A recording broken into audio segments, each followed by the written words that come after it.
மகர ராசிக்கு மார்கழி மாத பலன்கள் எப்படி இருக்குங்கிறத இந்த நிகழ்ச்சியில் பார்ப்போம். மகரம் அப்படின்னாலே இது முழுக்க முழுக்க உழைப்பை நம்பி இருக்கக்கூடிய ராசி. எத்தனை இழப்புகள் வந்தாலும், எத்தனை பெரிய போராட்டங்கள் வந்தாலும் உழைப்பதிலிருந்து ஓய்வெடுக்காத ராசி. இறுதி வரை கூட பார்த்திங்கன்னா அதிர்ஷ்டத்தை விட உழைப்புக்கு ரொம்ப முக்கியத்துவம் கொடுக்கக்கூடிய ராசிங்கிறதுனால அவர்கள் எது வந்தாலும் வரட்டும், என்னுடைய கடமையை நான் செய்து கொண்டே இருப்பேன் அப்படின்னு கண்டிப்பாக செஞ்சுக்கிட்டு தான் இருப்பாங்க. இந்த மகர ராசிக்கு மார்கழி மாத பலன்கள் எப்படி இருக்கும் அப்படின்னு பார்க்கும்போது, ராசிக்கு உரிய ராசிநாதன் சனி 3ஆம் இடத்துல இருக்கார். ஏற்கனவே வக்ரகதியில் இருந்த சனி வக்ர நிவர்த்தி ஆன பிறகும் கூட செவ்வாயோட பார்வைக்கு உட்படுவதனால கொஞ்சம் பார்த்திங்கன்னா இந்த மார்கழி மாதத்தில் மகர ராசிக்காரர்களோட முயற்சிகள் எல்லாம் எடுத்த வேகத்தில் செயல்படுத்த முடியாமல் போயிடும். எங்கேயாவது போயிட்டு வரணும், இல்லை யாரையாவது சந்தித்து பேசணும், தொழில் ரீதியாக சில மனிதர்களை பார்க்கணுன்னு நினச்சா கூட இந்த மாதத்தில் அதுக்கு அந்த நம்ம நினச்ச நேரத்தில் போய் சந்திக்க முடியாத அளவுக்கு பல்வேறு தடைகளை அதை ஏற்படுத்திக்கிட்டு தான் இருக்கும். அப்புறம் பார்த்திங்கன்னா இவங்களுக்கே பார்த்திங்கன்னா என்ன தான் தைரியம் இருந்தாலும் தன்னம்பிக்கை இருந்தாலும் 3ஆம் இடத்தில் இருக்கக்கூடிய சனியை செவ்வாய் பார்ப்பதனால ஒரு சில சம்பவங்கள் தன்னம்பிக்கையை குறைக்கிற அளவுக்கும் தைரியத்தை குறைக்கிற அளவுக்கும் நடக்கும். அதுக்காகலாம் கொஞ்சம் கூட கவலைப்பட வேண்டிய அவசியம் இல்லை. இதெல்லாம் மார்கழி மாதம் வரைக்கும் தான் இந்த பிரச்சனை இருக்குமே தவிர, மார்கழி மாதத்தை கடந்து தை மாதம் வரும்போது, அதாவது ஜனவரி 15 தேதிக்கு மேலே எல்லோரும் நார்மல் ஆகிடுவாங்க. இந்த சனியை செவ்வாய் பார்க்குறதுனால தான் பார்த்திங்கன்னா எல்லா ராசிகளுக்குமே நெருக்கடி இருக்குது. மகர ராசிக்கு ராசிநாதனேங்கிறதுனால அவர்களுக்கும் இந்த நெருக்கடி இருக்க தானே செய்யும். அதனால தான் என்ன சொல்கிறது, செவ்வாய்க்கிழமை அல்லது சனிக்கிழமைகளில் கண்டிப்பாக நரசிம்மர் வழிபாடை மேற்கொள்ளணும். எல்லா ராசிக்காரர்களுக்கும் உண்டு, அது மகர ராசிக்காரர்களுக்கும் உண்டு. இந்த இடத்துல பார்க்கும்போது சனி ராசிநாதனாக வராரு, செவ்வாய் 4க்கும் 11ஆம் இடத்துக்கு உரியவராக வராரு. 4ங்கிறது உற்பத்தி, இன்னொரு பக்கம் 11 அப்படிங்கிறது லாபம். நிறைய இடங்களில் பார்த்திங்கன்னா இவங்களுடைய அன்றாட உற்பத்தி செய்யக்கூடிய அளவு கூட குறையும். சில பேர் என்ன பண்ணுவாங்க, ஆர்டர் இல்லாமலோ இல்லை வேறு ஏதோ ஒரு பாதிப்புனாலேயோ கொஞ்சம் இந்த உற்பத்தியை நிறுத்தி வைக்கக்கூடிய சூழல் கூட உருவாகுங்கிறதுனால இதை நினச்சி கவலைப்பட வேண்டிய அவசியம் இல்லை. அடுத்த மாதமே இந்த சூழ்நிலை மாறும். அதனால் எப்படின்னா முன்கூட்டியே நல்லதையும் சொல்லணும், கெட்டதையும் சொல்லணும் இல்லையா? அப்போ தொடர்ச்சி சில இடங்களில் அருந்துபடும் போது என்ன பண்ணுவாங்கன்னா அவங்களுக்கு மனதளவில் கஷ்டமாக இருக்கும். அதை நினச்சி கவலைப்பட வேண்டிய அவசியம் கிடையாது. அடுத்தடுத்த மாதங்களே அதை காம்பன்சேஷன் பண்ணுற அளவுக்கு மாற்றம் வந்துடும். இது மட்டும் தெரிஞ்சுக்கிட்டால் போதுமானது. அடுத்தது பார்க்கும்போது ராசிக்கு 2ஆம் இடத்துல ராகு இருக்குது. ராசிக்கு 2ஆம் இடத்தில் இருக்கக்கூடிய ராகு என்ன பண்ணுன்னா, குடும்பத்துக்கு எவ்வளவு தேவையான பணத்தை திரட்டுவதற்கு என்னென்னலாம் திட்டம் தீட்டலாம், அடுத்தது நம்ம இருக்கிற வரைக்கும் சரி, நமக்கு பின்னாடி இந்த குடும்பத்தில் உள்ளவங்க கஷ்டப்படக்கூடாது, அதனால் ஏதோ வீடோ மனையோ நகையோ ஏதோ ஒரு முதலீடை அவங்களுக்கு செஞ்சு வச்சுட்டு போகணும், இதுக்கு என்னென்னலாம் பண்ணலான்னு சொல்லிட்டு பார்த்திங்கன்னா இந்த 2ஆம் இடத்துல இருக்கக்கூடிய ராகு பிரம்மாண்டமான திட்டங்களை எல்லாம் தீட்ட வச்சுக்கிட்டே இருக்கும். ஆனால் எந்த திட்டத்தையும் செயல்படுத்துறது தான் ரொம்ப கஷ்டமாக இருக்கும். அப்படிங்கிறதுனால இப்போதைக்கு அந்த திட்டங்கள்லாம் மனசுக்குள்ளேயே வச்சுக்கோங்க. சனி ஒரு பக்கம் வக்ர நிவர்த்தி ஆகிட்டால் கூட செவ்வாய் பார்வையிலேருந்து விடுபடும் போது அதற்கான முயற்சிகளில் நீங்கள் கொஞ்சம் கொஞ்சமாக செய்ய ஆரம்பிக்கலாம். அதுக்கான காலம் ரொம்ப தூரத்தில் இல்லை. அதனால் கவலைப்பட வேண்டிய அவசியம் கிடையாது.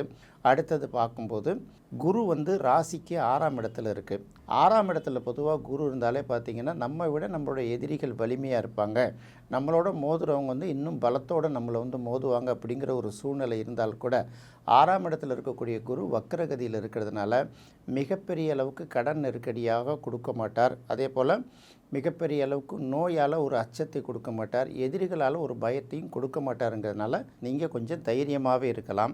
அடுத்து 6ஆம் இடத்துல இருக்கக்கூடிய குரு பார்த்திங்கன்னா இந்த எலக்ட்ரிக்கல் அண்ட் எலக்ட்ரானிக் பொருட்களில் அடிக்கடி ரிப்பேர் ஆக்கிக்கிட்டே இருக்கும். அதாவது வீட்டில் உள்ள AC, TV, fridge, washing machine, அதே போல் பார்த்திங்கன்னா மின்சாரம் தொடர்புள்ள பொருட்கள், மின்னணு தொடர்புகள், சிஸ்டம், இதெல்லாம் பார்த்திங்கன்னா அடிக்கடி ரிப்பேர் ஆகிட்டே இருக்கும். இந்த ரிப்பேர் பண்ணுறதுல பார்த்திங்கன்னா நம்ம அழுத்துக்காமல் அந்த ரிப்பேர்களுக்கு தேவையான விஷயங்களை காலம் தள்ளி போடாமல் செஞ்சுக்கிட்டு இருந்தோம்னா நாளைக்கு உடல் நல ரீதியாக நமக்கு வரக்கூடிய பிரச்சனைகளுக்கு இது மாற்றாக அமைஞ்சிருங்கிறதுனால இதுவே பரிகாரமாக இருக்கும்.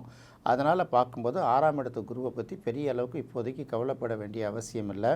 குரு வக்ர நிவர்த்தி ஆன பிறகும் கூட பார்த்திங்கன்னா 2ஆம் இடத்துக்கு குருவோட பார்வை கிடைக்கிறதுனால இந்த கடன், இந்த இழப்புகளை எல்லாம் ஈடுகட்டுற அளவுக்கு அவர் மாற்று ஏற்பாடுகளை செய்து கொடுத்துருவார். அப்படிங்கிறனால 6ஆம் இடத்துல இருக்கக்கூடிய குருவை பற்றி பெரிய அளவுக்கு கவலைப்பட வேண்டிய அவசியம் இல்லைங்கிறத மட்டும் பார்த்துக்கிட்டால் போதுமானது. அதுக்கு அடுத்தது பார்க்கும்போது 8ஆம் இடத்துல கேது இருக்குது.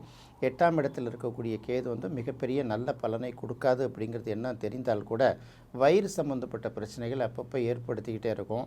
என்ன சாப்பிட்டாலும் பார்த்திங்கன்னா சில நேரங்களில் ஜீரணம் ஆகாத மாதிரி இருக்கும், சில நேரத்தில் பார்த்திங்கன்னா மலச்சிக்கல் போன்ற விஷயங்கள்லாம் ஏற்படுத்துகிற மாதிரி இருக்கும். ஏதாவது ஒரு வயிறு சம்மந்தப்பட்ட உபாதைகளை தொடர்ந்து கொடுத்துக்கிட்டே இருக்கும். இந்த கேதுவால் வரக்கூடிய தொந்தரவுகள்ங்கிறது வந்து தற்காலிகமான தொந்தரவு தான். ராகு கேது பயிற்சிக்கு பிறகு அதுக்கு மாற்றம் வந்துடுங்கிறனால அதை பற்றி கவலைப்பட வேண்டிய அவசியம் இல்லை. பெண்களுக்கும் பார்த்திங்கன்னா அந்த மாதிரி மாதவிடாய் சம்மந்தப்பட்ட கோளாறுகள்லாம் வரும். இது காலப்போக்கில் சரியாயிடுங்கிறதுனால இதை பெருசாக எடுத்துக்க வேண்டிய அவசியம் இல்லை. இன்னும் சில பேருக்கெல்லாம் பார்த்திங்கன்னா ஒரு மாதிரியான நெகட்டிவான சிந்தனை தரும். வாங்கின கடனை திருப்பி கொடுக்காமல் போயிட்டோம்னா அவங்க என்ன நமக்கு இடைஞ்சல் பண்ணுவாங்களோ, நம்ம மேலே வழக்கு தொடுப்பாங்களோ, நம்ம அவமானப்படுவோமோ, நம்ம நெருக்கடிகளை சந்திப்போமோ, இந்த மாதிரி பார்த்திங்கன்னா ஒரு நெகட்டிவான சிந்தனைகளை மனசுக்குள்ளே உருவாக்கிக்கிட்டே இருக்கும். அது வந்து உங்களை இயல்பான வாழ்க்கையை பாதிக்கிற அளவுக்கு அச்சம் தருவதாகவும் இருக்குங்கிறதுனால தேவையில்லாத நெகட்டிவ் சிந்தனைகளை தவிர்ப்பதே நமக்கு ரொம்ப நல்ல விஷயமா இருக்குங்கிறத மகர ராசிக்காரர்கள் முதல்ல புரிஞ்சுக்கணும். அடுத்தது எல்லாத்த விட முக்கியமான விஷயம், எல்லா கிரகங்களும் பார்த்திங்கன்னா பெரிய அளவுக்கு நல்லது செய்கிற கண்டிஷனில் இல்லாட்டி கூட 11ஆம் இடத்துல இருக்கக்கூடிய சுக்கிரனும் புதனும் ஒரு நல்ல பலனை கொடுப்பார்கள் அப்படிங்கிறத எதிர்பார்க்கலாம். பொதுவாக 11 அப்படிங்கிறது லாபஸ்தானம்ங்கிறதுனால 2 வகைகளில் தேவையான வருவாய் கிடைச்சிரும். நெருக்கடி என்ன தான் ஒரு பக்கம் இருந்தால் கூட அந்த நெருக்கடியிலேருந்து மீண்டு வர்ற அளவுக்கு இந்த இடத்துல பார்த்திங்கன்னா 9ஆம் அதிபதி அதுக்கப்புறம் 10ஆம் அதிபதி இது ரெண்டும் 11ஆம் இடத்துல உட்கார்ந்துருக்கிறதுனால கண்டிப்பாக நல்ல பலனை கொடுக்கும். எல்லா நெருக்கடிகளுக்கும் தீர்வு காண்பதற்கு வந்து பார்த்திங்கன்னா 11ஆம் இடத்துல இருக்கக்கூடிய புதனும் சுக்கிரனும் நல்ல வழிவகையை ஏற்படுத்தி கொடுக்குங்கிறதுனால பெருசாக கவலைப்பட வேண்டிய அவசியம் இல்லை. இன்னொரு பக்கம் பார்க்கும்போது மகரத்துக்கு வந்து 11ஆம் இடம் பாதகஸ்தானம் என்பதனால அங்கே இருக்கக்கூடிய கிரகங்கள் ரெண்டுமே இளமையை குறிக்கக்கூடிய கிரகங்கள் இருக்கிறதுனாலும் ஆண்கள் வந்து பெண்கள்கிட்ட பழகும்போதும் பெண்கள் வந்து ஆண்கள்கிட்ட பழகும்போதும் குறிப்பாக பார்த்திங்கன்னா இளைஞர்கள் இளம் பெண்கள் மாற்று பாலினத்தவரோடு பழகும்போதும் ரொம்ப எச்சரிக்கையாக பழகணும். தேவையில்லாத கெட்ட பெயர்களும் அவப்பெயர்களும் ஏற்படுவதற்கான வாய்ப்பு இருக்கிறதுனால இதை மட்டும் மனசில் வச்சுக்கிட்டு பார்த்திங்கன்னா போதுமானது. அடுத்தது பார்க்கும்போது ராசிக்கு 12ஆம் இடத்துல சூரியனும் செவ்வாயும் இருக்குது. 2 நெருப்பு கிரகங்கள் 12ஆம் இடத்துல இருக்கிறது எந்த வகையிலும் ஒரு நல்ல பலனை கொடுக்காது. இன்னொரு பக்கம் பார்க்கும்போது பாதகாதிபதியான 11ஆம் அதிபதி 12இல் மறைவது ஒரு பக்கம் யோகம். 8ஆம் அதிபதியான சூரியன் வந்து 12ஆம் இடத்தில் மறைவதும் பார்த்திங்கன்னா அது ஒரு விபரீத ராஜயோகம்னு சொன்னால் கூட, ஏன்னா இந்த 2 கிரகமும் சேர்ந்து இருக்கிறது வந்து நல்ல பலனை கொடுக்காதுங்கிறதுனால நிறைய பேருக்கு வந்து தூக்கம் பாதிக்கப்படும். வாகனங்களில் செல்லும்போது ரொம்ப கவனமாக போகணும். அதே போல் பார்த்திங்கன்னா கால் இந்த மாதிரி பாதங்களில் ஏதாவது சின்ன சின்ன பிரச்சனைகள் ஏற்பட்டால் கூட உடனடியாக மருத்துவ ஆலோசனையை பெற்று தேவையான சிகிச்சையை பெற்றுக்கொள்வது நல்லதாக இருக்கும். இதுவும் பத்தாததுக்கு மாதத்தோட 2 வாரங்கள் கழித்து இந்த புதனும் சுக்கிரனும் 12ஆம் இடத்துக்கு வந்து ஏற்கனவே இங்கே இருக்கிற சூரியனையும் செவ்வாயும் சனி பார்க்குறது போல் அந்த 4 கிரகங்களையும் சனி பார்வை செய்வதனால் பார்க்கும்போது இதே சூரியன் செவ்வாய் சனி தொடர்பு மீண்டும் வந்து இந்த 12ஆம் இடத்துக்கும் தைரியஸ்தானத்துக்கும் ரொம்ப நெருக்கடியை கொடுக்குங்கிறதுனால ரொம்ப கவனமாக இந்த காலகட்டத்தை கையாள்வது ரொம்ப நல்லது. தேவையில்லாமல் எங்கேயும் யாருக்கும் போய் முதலீடு செய்யாமல் இருக்கிறது அதை விட ரொம்ப நல்லது. கடன் கூட வேறு வழி இல்லாமல் கொஞ்சம் வாங்கிக்கலாமே தவிர அதிக வட்டிக்கு கடன் வாங்கினீங்கன்னா இந்த மாதம் உங்களுக்கு ஒரு நெருக்கடியை கொடுக்குங்கிறத மட்டும் தெரிஞ்சுக்கோங்க. மகர ராசியை பொறுத்த வரைக்கும் இந்த மாதத்துக்கு உங்களுக்கு ரொம்ப நல்ல விஷயத்தை கொடுக்கறது வந்து ஞாயிற்றுக்கிழமை, செவ்வாய்க்கிழமை அல்லது சனிக்கிழமைகளில் நரசிம்மர் வழிபாடு மட்டுமே தான் உங்களுக்கு நெருக்கடியிலேருந்து மீண்டு வருவதற்கு உங்களுக்கு வழிகாட்டும். கிடைக்கக்கூடிய ஒரு சில நல்ல பலன்களையும் நீங்கள் முழுமையாக அனுபவிக்கிறதுக்கும் இந்த நரசிம்மர் வழிபாடே கை கொடுக்குங்கிறத தெரிஞ்சுக்கிட்டால் போதுமானது. என்ன நேயர்களே, மகர ராசிக்கு மார்கழி மாத பலன்கள் எப்படி இருக்குங்கிறத இந்த நிகழ்ச்சியில் பார்த்தோம். கும்பராசிக்கு மார்கழி மாத பலன்கள் எப்படி இருக்குங்கிறத அடுத்த நிகழ்ச்சியில் பார்ப்போம். நன்றி, வணக்கம்.